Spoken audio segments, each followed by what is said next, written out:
kita resmi membuka episode pertama. Tetapi yang terjadi adalah mereka ini juga manusia biasa.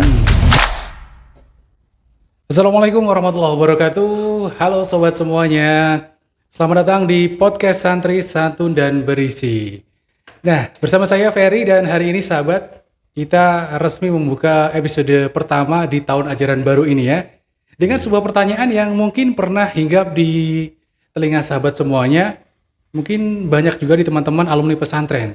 Santri kok gini ya? Nah, jujur, begitu seorang itu punya label mantan santri atau alumni pondok, seolah-olah itu ada beban ekspektasi yang super berat yang menempel di pundaknya. Santri itu harus sempurna dan harus pokoknya tidak ada celahnya. Nah, tapi realitanya santri Gen Z hari ini itu adalah manusia biasa. Mereka punya hobi, punya ekspresi diri, ingin mengejar karir modern, dan ya mereka juga bisa lupa atau bikin salah. Akhirnya muncul fenomena impostor syndrome versi santri. Dan pertanyaannya adalah sekarang, gimana caranya santri Gen Z tetap bisa otentik jadi diri sendiri, mengeksplorasi potensi tanpa harus kehilangan identitas keislamannya. Nah, di episode perdana ini kita tidak cuma akan wacana doang, kita sudah kedatangan sosok narasumber yang paket komplit banget ini ya. Beliau ini adalah seorang trainer juga, ustadz sekaligus pemerhati remaja yang paham betul deh pokoknya lika-liku psikologis dan spiritual anak muda zaman sekarang. Langsung saja kita sapa beliau. Assalamualaikum Ustadz Andi. Waalaikumsalam warahmatullahi wabarakatuh, Mas Ferry. Ya, selamat datang Tat. Gimana kabarnya? Alhamdulillah sehat. Alhamdulillah. Siap ini ya? Insya Allah siap. Kita memulai episode lagi untuk podcast santri dengan judul yang ini sangat-sangat menggelidik tapi juga sangat seru untuk dibahas ini. Okay.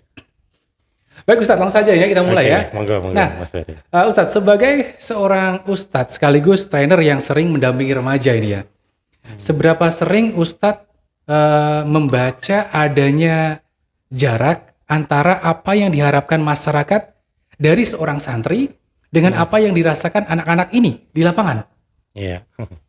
Jadi kalau di masyarakat ya Mas ya, masyarakat itu kan menganggap pondok pesantren itu adalah tempat untuk membina, membangun karakter santri ya. Artinya orang kalau sudah lulus pesantren itu kan taunya, ini lulusan pesantren, mesti secara agama baik ya, akhlaknya baik. Jadi istilahnya di pikiran masyarakat itu lulusan santri itu adalah sosok pemuda yang benar-benar perfect gitu, ya.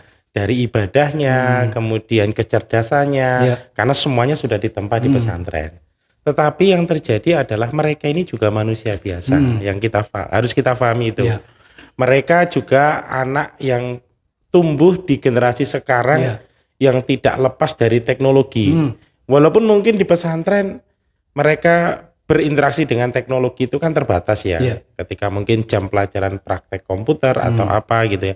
HP juga kadang-kadang dikurangi lah kalau di pesantren. Tapi kan di luar mereka juga kalau sudah berinteraksi lah, dan mereka juga punya teman dan sebagainya. Mau tidak mau pengaruh-pengaruh ini juga akan mempengaruhi kehidupan santri gitu. Apalagi kalau sudah lulus gitu ya. Sudah lulus, yang mereka di pesantren itu kan sistem pembinaannya jelas ya. Mereka sistem pembinaannya rapi, kemudian disiplin gitu ya kan. Secara tidak langsung mengikuti sistem itu akan jadi baik. Tetapi yang namanya manusia biasa itu kan tidak ada yang sempurna Mas ya. Artinya mereka ketika sudah lulus berinteraksi dengan masyarakat, bergaul dengan teman-temannya yang tidak sama dengan yang di pesantren, dan tidak ada sistem yang membuat hidup mereka tertata rapi di pesantren, bisa jadi anak ini atau santri ini bisa berubah gitu ya. Artinya kita perlu memahami mereka juga manusia biasa gitu, anak muda yang hidup dengan dunianya juga ya. Anak muda yang masih mencari jati diri ya. Kadang-kadang karakter-karakter yang dibentuk santri itu bisa jadi kadang-kadang agak lunturnya ada. Tetapi hal seperti ini wajib kita pahami. Artinya yang mereka masih labil itu, mereka masih butuh proses untuk membentuk jati dirinya. Masih butuh proses bimbingan, masih butuh proses belajar. Sehingga tidak perlu kita menjas atau memvonis, wah ini anak santri kok lulusan pesantren kok kayak gitu. Lah ya gitu ya. Ya artinya ya kita lihat dulu. Kalau perlu ya namanya mungkin kita sebagai orang tua kalau punya anak yang lulus pesantren dengan kondisi seperti itu ya kita pahami, tapi ya tetap kita arahkan, kita ingatkan. Ya semoga mereka nanti juga, insya Allah kalau sudah terkena siraman rohani yang ada di pesantren tertempa itu tetap beda. Tetap ada bedanya Tetap ya. ada bedanya gitu ya. Oke, Tat. Nah, anak muda Gen Z kan dikenal sangat ekspresif ya, Iya, dan peduli betul. dengan namanya mental health-nya. Iya betul. Menurut Ustadz, fenomena santri zaman now yang tampil modern tapi sering disorot netizen ini wajar atau memang ada pergeseran nilai? Ya, jadi yang pertama tadi sudah saya sampaikan Mas Ferry ya, kita itu hidup berbeda di zamannya anak sekarang ya kan. Betul. Dulu zaman kita mungkin yang namanya teknologi itu kan terbatas ya. Sekali. Sudah ada internet tapi kalau aksesnya kita nggak di warnet kan nggak bisa. Dulu HP, smartphone kita nggak punya gitu ya. Sekarang sejak kecil, walau sebelum ke pesantren mereka sudah megang teknologi gitu ya. Mau tidak mau, ketika dia sudah memegang teknologi, sudah kenal sosmed, pergaulannya semakin luas. Dan itu akhirnya akan berimbas, baik itu cara pandangnya maupun gaya hidupnya, mesti akan ada imbasnya. Tetapi yang paling utama adalah kita perlu di pesantren itu yang utama ini perlu menanamkan kepada mereka di pembinaan pesantren itu kepada karakter sahsiah Islaminya. Artinya gini, santri itu kadang kan kalau di pesantren tahfidzul Quran ya kan seolah-olah itu yang benar-benar yang ditekankan ya hafalannya gitu. Ya nggak salah, itu betul karena tahfidz Quran. Tapi jangan lupa esensi bahwasanya pesantren itu pembinaan karakter Islamiah yang utama. Makanya kan tadi dalam kaidah agama kita itu kan adab sebelum ilmu gitu ya. Jadi penanaman karakter, penanaman adab ini penting. Sehingga apa? Seumpama santri nanti lulus ya, terus dari pesantren, kemudian dia bergaul dengan teman-temannya. Terus kemudian seumpama ikut apa ya? Era yang modern, cara pandang yang modern. Selama karakternya sudah terbina dengan baik, dia tidak akan pernah menyimpang. Mungkin penyesuaian zaman akan dia lakukan. Tetapi dia tahu mana yang boleh dan mana yang tidak. Punya patokannya gitu. Ada patokannya gitu. Lah ini yang harusnya kita kuatkan. Nggak apa-apa santri itu misalnya ya dari segi mungkin dari segi cara berpakaian selama syar'i itu nggak ada masalah. Fashion itu kan nggak masalah. Selama dalam koridor syar'i gitu ya. Memenuhi betul. itu ya. Bergaul dengan siapapun kan juga tidak dilarang gitu ya. Selama tahu batasan bergaul seperti apa gitu. Sehingga harapannya ketika nanti bergaul dia tidak ketinggalan zaman. Justru ketika pendidikannya di pesantren itu dia bisa mewarnai teman-temannya. Kan harapannya gitu. Jadi seperti itu Mas ya. Nah, sekarang nih Ustadz. Masyarakat kita kan sering mematok standar santri itu harus sempurna. Dari sudut pandang syariat dan psikologi perkembangan remaja, kira-kira dampak negatif apa yang muncul ketika seorang anak muda itu dibebani ekspektasi yang perfeksionis seperti ini? Iya, betul. Itu juga akan sangat menjadi beban buat dampaknya anak-anak seperti apa muda. kira-kira? Iya, dampaknya besar Mas ya. Jadi kita lihat generasi Z sekarang itu kan seperti generasi, seorang menyebutnya generasi stroberi ya. Wah.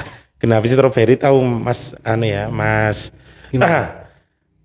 strawberry itu kan kalau dari luar bentuknya kan bagus, menarik gitu ya. Iya. Pokoknya orang kalau lihat strawberry kan mesti tertarik. Ya. Tetapi kita lihat strawberry itu rasanya gimana Mas? Ya kadang manis kadang kecut. Tapi kan cenderung kecutnya ya. Kecutnya. Yang kedua kan lembek gitu ya. Jadi kenapa Gen Z itu disebut strawberry? Gen Z itu ternyata kelihatan dari tampak luarnya. Bagus. Mereka itu menarik. Bagus, kadang cerdas, ide-idenya bagus dan mereka memang mengemas seperti itu, biar tampak perfect, tampak bagus, tapi pada dasarnya di dalamnya lemah, Mas. Labil gitu ya. Labil gitu ya. Lah, makanya ekspektasi kepada mereka itu tidak tepat, apalagi kalau sudah usia remaja ya. Kita sebagai orang tua kemudian menekan kamu harus gini, Harus seperti dia, seperti dia seperti gitu ini, ya. harus seperti ini itu bahkan dalam ilmu parenting pun juga tidak disarankan. Maka pada usia-usia, bahkan Ali bin Abi Thalib kan pernah menyampaikan Mas ya, cara mendidik anak itu ada 3 fase ya. Fase yang pertama 0 sampai 7 tahun, itu kata Ali jadikan anakmu seperti raja. Artinya memang full dikasih kasih sayang. Usia 8 sampai 14 tahun, jadikan anakmu seperti tawanan. Artinya harus dikasih aturan yang jelas, konsekuensinya jelas. Malah usia-usia seperti ini harus benar-benar ditekankan, diperhatikan gitu. Supaya mereka tahu mana yang benar, mana yang salah. Mana yang harus dia pikul tanggung jawabnya, mana yang belum. Dan kalau melanggar ada konsekuensinya. Tapi kalau sudah usia 15 tahun ke atas, tidak sama lagi. Kata Ali bin Abi Thalib, sahabat Ali mengatakan, jadikan anakmu seperti sahabat usianya. Artinya pada saat ini otak anak-anak usia Gen Z ini ya, sudah 15 tahun, sudah usia remaja itu kan sudah berkembang. Bagian otak yang namanya prefrontal cortex atau neocortex, otak depannya sudah mulai tumbuh. Disitulah pusat berpikirnya anak. Maka kenapa perlu dijadikan sahabat? Kalau sahabat itu yang terjadi bukan kita menyuruh, bukan kita memberikan keputusan, tetapi kita harus banyak ngobrol dengan jadi anak. Dua arah itu ya komunikasinya. Iya, dua arah. Tapi kita sebagai orang tetap mengarahkan. Mengarahkan. Artinya diarahkan apa kemauan anak kita, ya kan? Apa kemauan generasi Z sekarang? Kita silahkan saja mereka kita eksplor keinginannya. Kemudian kita arahkan, kita kasih gambaran sambil ngobrol itu plus minus dari keputusan-keputusan yang diambil. Setelah itu biarkan mereka memilih. Saya yakin kalau anak seusia seperti itu sudah bisa berpikir ya, nalarnya sudah main, apalagi kalau sudah di pesantren ya, sudah ada penempaan-penempaan, dia pasti akan memilih pilihan yang tepat tanpa harus kita atur-atur, Mas. Seperti itu. Nah, sekarang di mana garis batas nih antara masyarakat yang menjaga marwah santri dengan masyarakat yang melakukan judge yang bikin mental santri drop? Garis batasnya di mana nih kira-kira?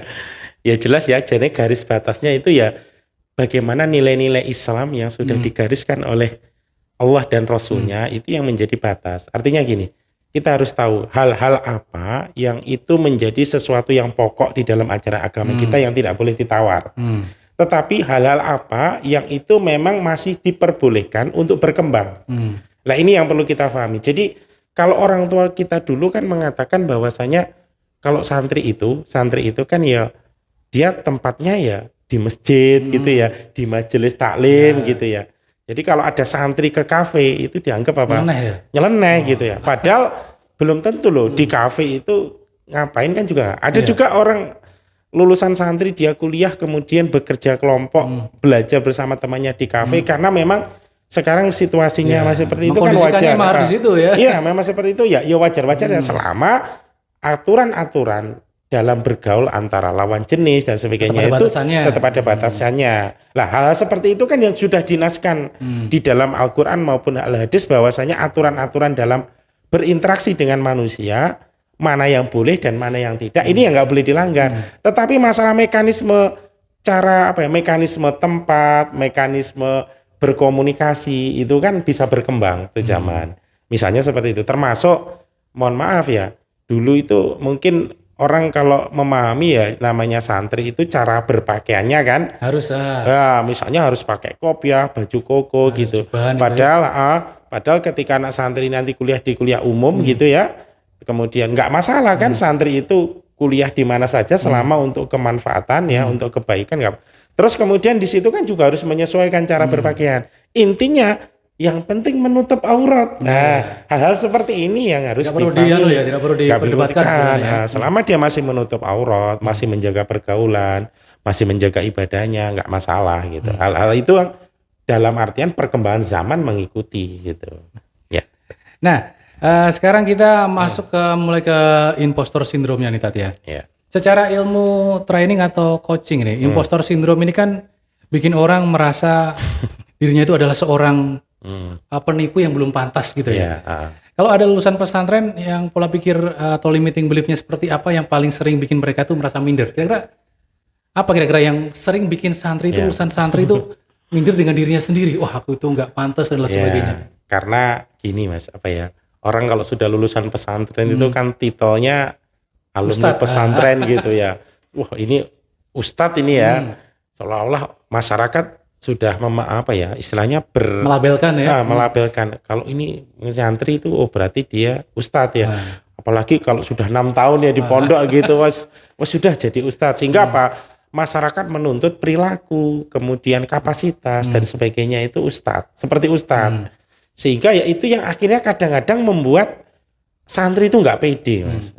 Aku ki jane belum pantas kalau jadi seperti itu, tapi kok masyarakat menuntut saya seperti seperti itu. ini, ya. Nah, kadang minta apa? Ya sudah, nanti pengajiannya yang ngisi kamu saja. Kamu kan urusan pesantren. Ya belum tentu. Yang namanya santri itu punya kelebihan masing-masing. Karena yang penting itu kan pesantren itu mendidik, yang utama kan karakter saksiyah Islamiyahnya.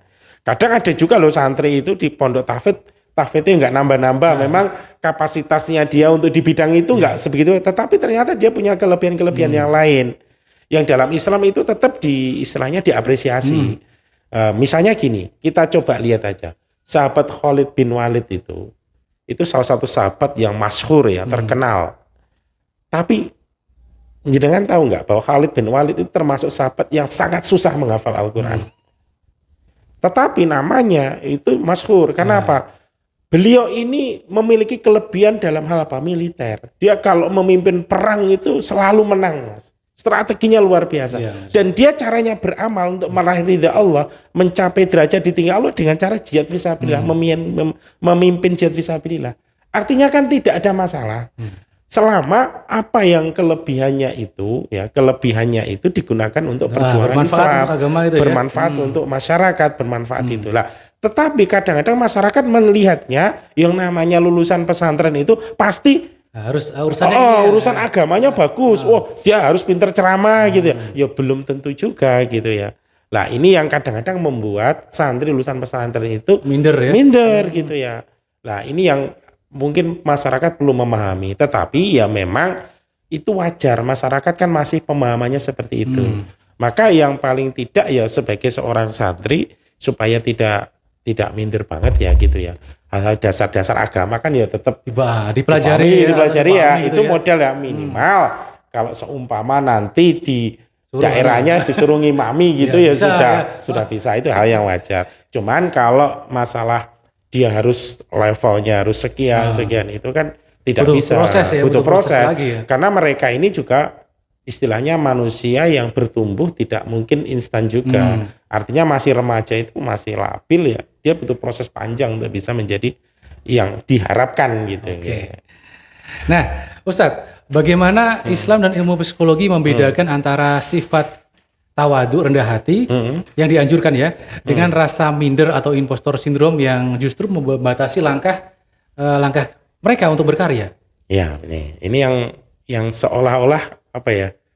Kalau tidak bisa memahami nanti bisa salah kaprah gitu ya. Antara tawadu dan minder kan gitu ya. Tipis gitu ya. Jadi tawadu itu kan istilahnya bagaimana sikap atau adab seorang santri ya, bahwasanya dia merasa kalau di hadapannya Allah ya itu posisinya rendah gitu ya, rendah. Sehingga memang itu sikap yang harus dimunculkan untuk tawadu gitu ya. Walaupun dia sudah memiliki kelebihan kan tidak boleh menyombongkan diri gitu ya. Tetapi yang paling utama adalah di dalam Islam itu kan ketika Allah mengatakan kuntum khaira ummat ukhrijat linnas, kalian adalah umat terbaik di antara umat yang lain. Ketika Allah mengatakan itu kepada umat Islam, kan seyogyanya kita memantaskan diri. Menyiapkan diri ya. Oh iya, ya kita ini kalau ingin dijadikan sebagai hamba Allah yang tertulis di dalam Al-Quran sebagai umat terbaik kan harus ngapain gitu ya. Menyiapkan, memantaskan diri. Memantaskan diri, sehingga ada istilah tolabul ilmi faridatun ala kulli wal muslim wal muslim. Sampai menuntut ilmu itu diwajibkan. Itu dalam rangka memantaskan diri itu. Konsep agama yang mengajarkan menuntut ilmu itu wajib sampai nanti amadal seumur hidup itu hanya di Islam. Itu dalam rangka apa? Ya memantaskan diri sebagai umat terbaik. Artinya kita ini tidak cukup waktu kita untuk bisa memenuhi derajat yang diharapkan Allah. Hanya berusaha saja, wajahnya berusaha saja. Sehingga yang terjadi adalah kita nggak perlu minder. Artinya kita berproses itu karena Allah. Karena Allah hanya menilai proses kita, bukan hasil kita. Sedangkan tawadu ini memang adalah konsekuensi bagi seorang Muslim yang beradab ya dalam hal apa ya, menjalani proses kehidupannya. Ya. Sehingga bukan berarti nanti kalau kamu kok seperti itu ya, saya tawadu kan nggak pas gitu ya. Karena kita itu diwajibkan untuk menjadi umat terbaik. Makanya potensi diri kita yang ada gitu itu harus kita optimalkan. Nah ini yang harusnya Gen Z itu memahami seperti itu. Makanya ini yang menjadi masalah Mas Ferry. Kenapa menjadi masalah? Gimana? Karena generasi Z sekarang dengan adanya sosial media itu mau tidak mau entah itu santri atau tidak pasti ikut arus atau itu bisa mempengaruhi. Dengan adanya sosial media itu apa yang terjadi? Hampir rata-rata orang yang sudah berinteraksi dengan sosial media siapapun itu pasti ada satu penyakit yang ini harus hati-hati. Mereka itu butuh validasi.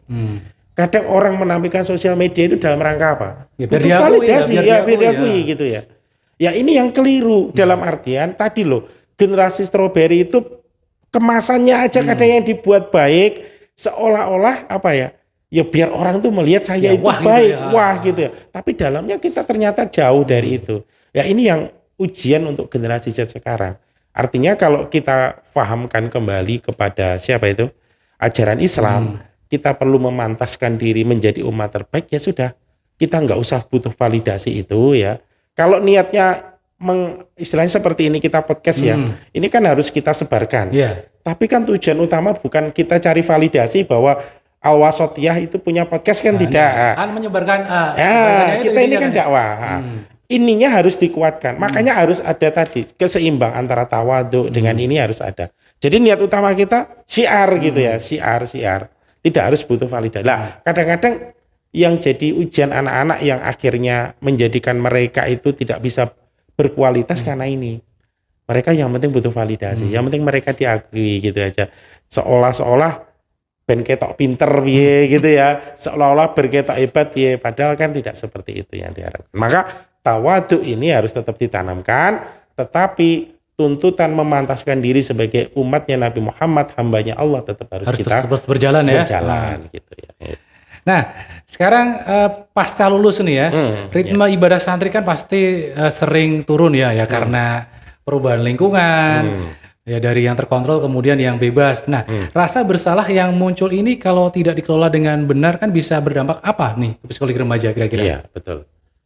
Ini yang jadi ujian bener ya kalau semua santri sudah lulus, yang awalnya di pondok, jadwal ibadahnya tertata gitu ya. Malam-malam mau sholat tahajud ada yang bangunkan, ternyata setelah keluar dari pondok nggak ada itu semuanya. Sehingga konsekuensinya rata-rata turun memang Mas. Turun. Kebanyakan begitu ya? Kebanyakan turun. Tetapi kita kan berharap santri ini tuh bisa menjaga dirinya. Ya. Menjaga dirinya itu artinya gini. Tahu bahwasanya beribadah kepada Allah itu adalah kebutuhan hakiki. Ya kan. Saya yakin kalau penempaan karakter saksya Islamiyahnya beres ini nggak akan terjadi. Tapi memang ada pengaruhnya Mas. Jelas mau tidak mau. Makanya santri itu kalau sudah lulus tidak boleh lepas dari ikatan dengan pesantren. Makanya kenapa kadang-kadang perlu dibuat forum alumni gitu ya.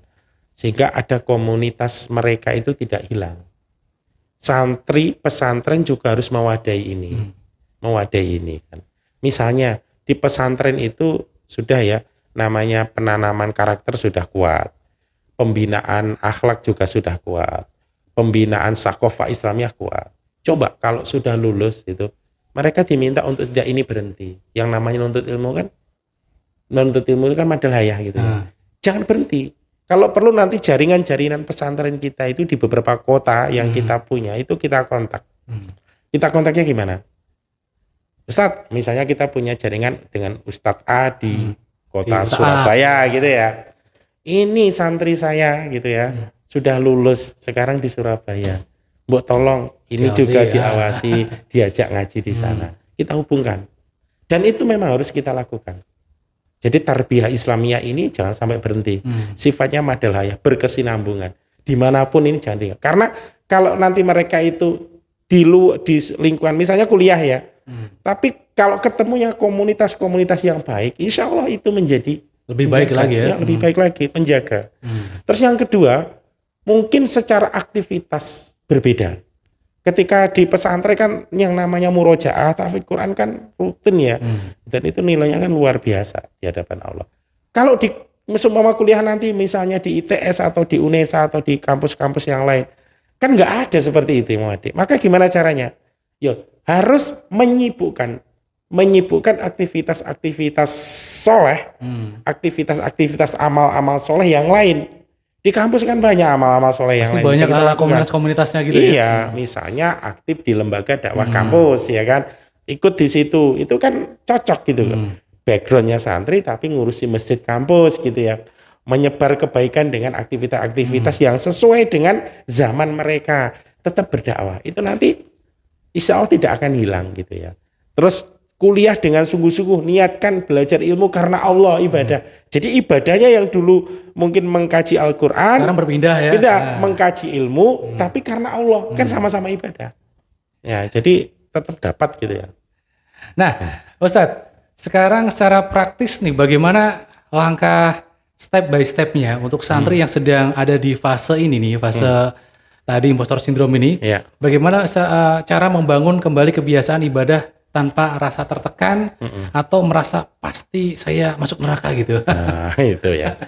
Jadi kalau sampai merasa ya bahwa ketika di pesantren itu ya seperti seolah-olah itu surga itu dekat ya, karena kita nggak ada peluang sama sekali untuk melakukan amal dosa ya kan, karena semua tertata. Lah setelah lulus dari pesantren, misalnya kuliah, yang kita lihat mungkin banyak wanita-wanita yang berbeda. tidak pakai aurat, auratnya terbuka gitu ya. Ya astagfirullah, itu kan dosa gitu. Terus aktivitasnya jauh, yang dulunya tiap malam sholat tahajud, ini bangunnya sholat subuh mepet-mepet gitu ya.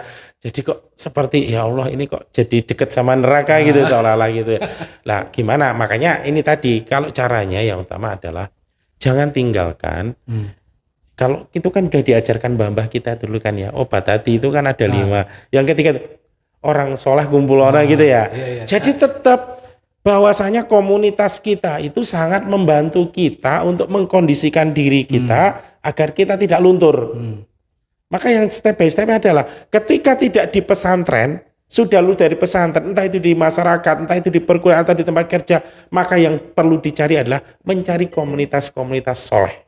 Yang mendukung dan ikut menjaga apa yang sudah ada itu secara apa ya sudah menjadi rumus pasti, Mas. Karena manusia itu ya nanti Nabi aja pernah menyampaikan kok, menyampaikannya apa?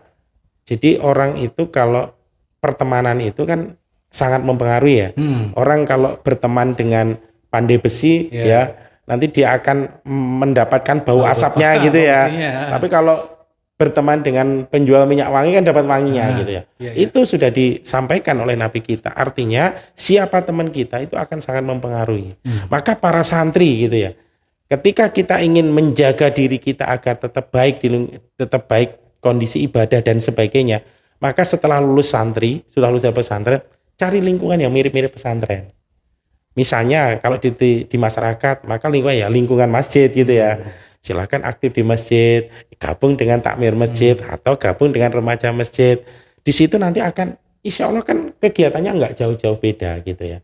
Terus kemudian kalau di kampus ya aktif di lembaga dakwah kampus gitu ya, di UKKI atau rohisnya gitu, nggak apa-apa. Dari situ nanti bisa menjaga. Jadi yang pertama itu cari lingkungan yang baik. Nanti kalau sudah lingkungan baik itu insya Allah ya. Nanti kalau orang lingkungan baik kan yang dikerjakan yang baik-baik aja, Mas. Iya, betul. Di situ pasti ada taklimnya, ada pencerahan-pencerahan gitu ya. Sehingga dia masih dalam kondisi stabil lah imannya seperti itu. Nah, sekarang gimana nih tips dari Ustadz agar santri Gen Z tetap bisa eksplor minat modern ya seperti ya seni, teknologi, fashion atau mungkin konten kreatif tanpa harus kehilangan core identity mereka sebagai anak pondok. Gimana nih? Ya, betul. Jadi jadikan dulu gini. Bahwasanya ketika kita mengatakan di waktu bacaan sholat doa iftitah itu kan inna sholati wa nusuki wa mahyaya wa mati lillahi rabbil alamin. Sesungguhnya hidupku, matiku ya, ibadahku ya hanya untuk Allah semata. Maka Allah itu tidak membatasi kok tentang kreativitas kita, potensi kita. Kalau perlu potensi kita kembangkan. Kita maksimalkan Kita maksimalkan. Jangan para sahabat itu kan potensinya macam-macam, beda-beda. Umar itu kan bagaimana kepemimpinannya yang menonjol gitu ya. Abu Bakar itu bagaimana diplomasinya, sosiologinya, bagaimana mempengaruhi orang itu juga luar biasa. Utsman itu kelebihannya apa?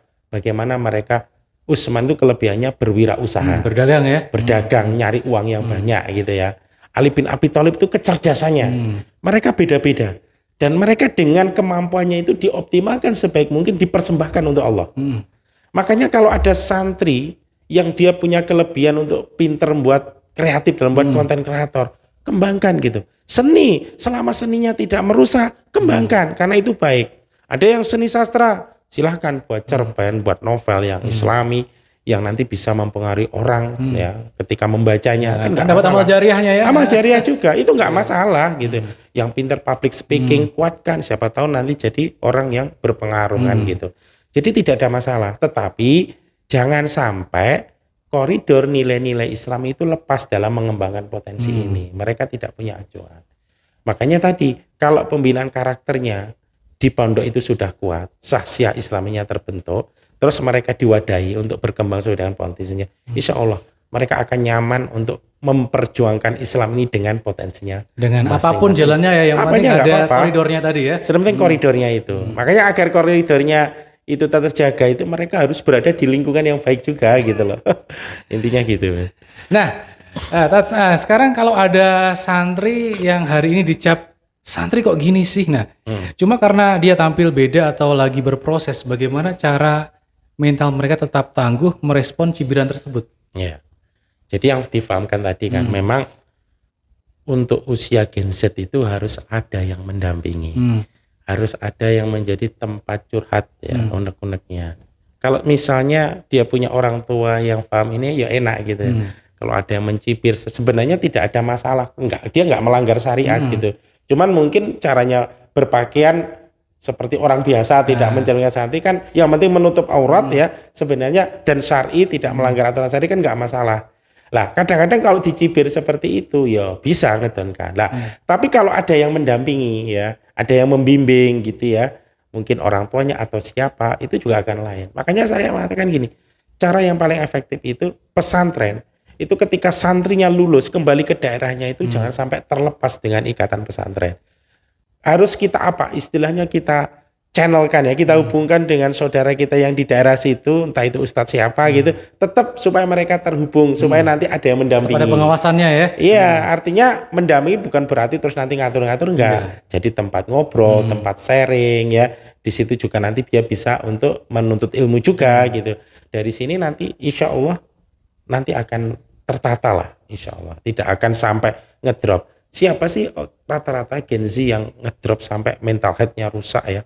Itu rata-rata mereka yang tidak punya tempat curhat itu ya? Tempat curhat, mereka nggak punya teman. Saking bingungnya ya akhirnya dia mengekspresikan dengan hal yang negatif. Jadi memang mereka butuh teman. Harus kita carikan teman lah, pembimbing, teman yang bisa jadi sahabat, yang bisa mengarahkan dan mengajak mereka dalam kebaikan. Jadi buat Gen Z kalau ada masalah ceritalah ya, jangan dipendam sendiri ya. Ceritanya kepada orang yang tepat juga. Jangan malah cerita kepada tempat yang nggak tepat, nanti malah nggak nyambung ya. Iya nggak nyambung gitu ya. Oke Ustadz, nggak terasa nih udah di penghujung sesi pertama ini. Kira-kira apa nih closing statement dari Ustadz terkait dengan pembahasan kita pada episode pertama ini, santri kok gini? Iya, jadi yang pertama untuk santri ya maupun lulusan pesantren ya sebenarnya bukan mantan santri ya, istilahnya setelah lulus pun dia akan tetap belajar ilmu ya di mana saja ya, itu santri senior. Harus setelah ilmi itu jangan sampai ditinggalkan ya, artinya itu yang pertama, karena ini yang nanti menjaga kita. Kita dapat hidayah itu kalau kita mau mencari ilmunya Allah, nanti hati kita akan dapat hidayah terus gitu ya. Terus yang kedua, carilah komunitas yang baik.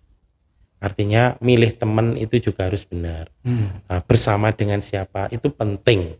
Bukan berarti kita membeda-bedakan teman enggak ya. Jangan ya. Kita berteman dengan siapa saja boleh, tapi untuk menjadi sahabat yang kental, sahabat istilahnya karib itu ya. Sahabat karib ya, itu jangan sembarang pilih, harus yang baik gitu ya. Sehingga dari sini nanti insya Allah kita juga akan terkontrol gitu ya.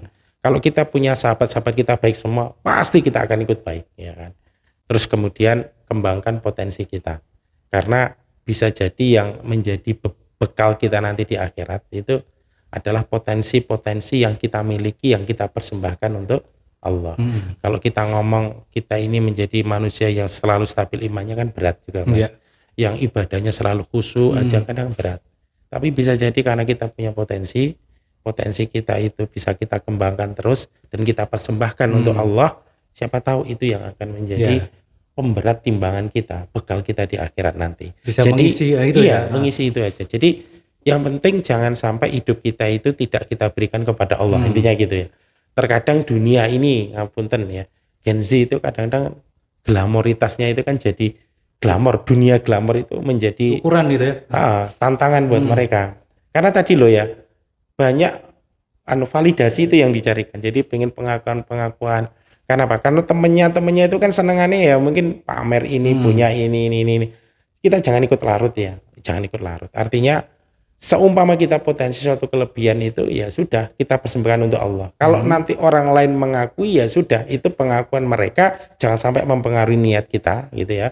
Kalau orang lain tuh nggak mengakui kita nggak ada masalah. Yang penting kita kan udah niatnya. Sudah. Kita yang melakukan ini kita persembahkan terbaik untuk Allah dan itu akan jadi bekal kita. Saya kira itu mungkin Mas Ferry. Oke, Masya Allah, luar biasa sekali obrolan kita hari ini. Sultandi, terima kasih atas ilmunya, atas perspektifnya dan juga atas pencerahannya yang adem banget ini ya. Banyak sekali insight mahal yang kita dapatkan hari ini dan ternyata mengakui bahwa kita tidak sempurna bukanlah bentuk kegagalan ya. Iya, betul. Melainkan langkah awal untuk terus belajar. Nah, jadi buat teman-teman alumni pesantren di luar sana yang mungkin hari ini sedang merasa impostor syndrome, merasa kok saya tidak seislami ekspektasi orang atau lagi dibayangi rasa bersalah karena ritme ibadah yang naik turun, ingatlah menjadi santri bukan tentang menjadi manusia yang tanpa celah, tapi tentang keberanian untuk terus berproses dan kembali melangkah setiap kali kita jatuh. Kamu tetap bisa jadi genset yang otentik, mengejar mimpi dan berekspresi tanpa harus melepas nilai-nilai keislaman yang sudah tertanam dalam diri kamu ya. Terima kasih Ustaz Andi dan terima kasih semuanya yang sudah mendengarkan episode 1 dari podcast Santri sampai dengan selesai. Jadi kalau episode ini merasa kamu itu ada manfaatnya, ada relate buat kamu, jangan lupa di like, subscribe dan follow dan bagikan episode ini ke teman-temanmu alumni santri yang lainnya. Mungkin lagi butuh obrolan kita ya, mungkin dia juga lagi mengalami imposter syndrome ini. Siapa tahu obrolan kita bermanfaat dan mencerahkan. Sekali lagi sampai jumpa di episode kedua nanti dengan pembahasan yang lain lagi. Saya Ferry dan saya Andi. Undur diri, terima kasih atas kebersamaannya. Assalamualaikum warahmatullahi wabarakatuh. Waalaikumsalam warahmatullahi wabarakatuh.